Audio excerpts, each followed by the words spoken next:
सोलापूरच्या मोहोळ तालुक्यामध्ये जुन्या वादातून पती पत्नीवर गोळीबार झाल्याची घटना घडली आहे आणि या गोळीबारात पत्नीला 3 गोळ्या लागल्याची माहिती आहे। त्यांची प्रकृती चिंताजनक आहे आणि पतीला सुद्धा 1 गोळी लागलेली आहे। आरोपी फरार आहे। शोध घेण्यासाठी मोहोळ पोलिसांची 2 पथकं रवाना झाली आहेत। 4 वर्षांपूर्वीच्या जुन्या वादातून पती पत्नीवर गोळीबार करण्यात आलाय। पीडित दाम्पत्य पंढरपूरवरून परत येत असताना येवती गावच्या हद्दीत दबा धरून बसलेल्या दशरथ गायकवाड या आरोपीने गोळीबार केला आणि जाधव दाम्पत्याला ठार करण्याचा प्रयत्न केला। पत्नी गंभीररित्या जखमी झालेली आहे। 3 गोळ्या लागलेल्या आहेत तर पतीला सुद्धा 1 गोळी लागली आहे। आणखी तपशील घेणार आहोत प्रतिनिधी अनिकेत गायकवाड यांच्याकडून। अनिकेत, नेमकं हल्ल्यामागचं कारण काय समजू शकलंय का आणि फरार आरोपी सध्या पोलिसांच्या ताब्यात आलाय का, त्याला पकडण्यात यश आलंय का?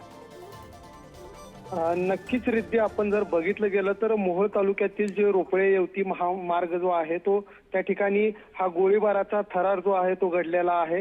खरं तर मोहोळ तालुक्यामध्ये 4 वर्षापूर्वी जुना वाद झाला होता आणि त्यावरूनच पती आणि पत्नीवर हा गोळीबार झाल्याचं धक्कादायक घटना जी आहे ती समोर आलेली आहे। खरं तर शिवाजी जाधव असेल आणि सुरेखा जाधव या दोन्ही पती पत्नीवर जे आहे ते गोळ्या ज्या आहेत ते झाडण्यात आलेल्या आहेत।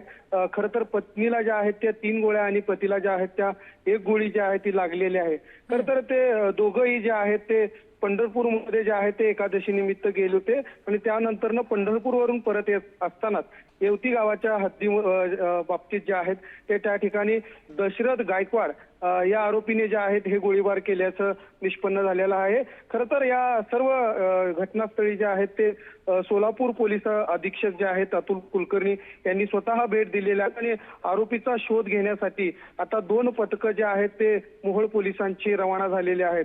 खरं तर दशरथ गायकवाड या आरोपीच्या विरोधात मोहोळ पोलीस ठाण्यामध्ये जे आहे ते गुन्हा दाखल करण्यात आलेला आहे। खरं तर धक्कादायक घटना म्हणावं लागेल। महामार्गावरती जे आहेत ते सरळ सरळ गोळ्या घालण्यात आलेल्या होत्या आणि यामध्ये गंभीर जखमी जे आहे ते पत्नी जाधव जे आहेत ती झाले सुरेखा जाधव झाल्याचं दिसून येते आणि शिवाजी जाधव देखील त्याच्यावरती देखील 1 गोळी जी आहे ते आरोपीनं घातलेली आहे। रिद्धी जी, धन्यवाद सगळ्या तपशिलांसाठी अनिकेत।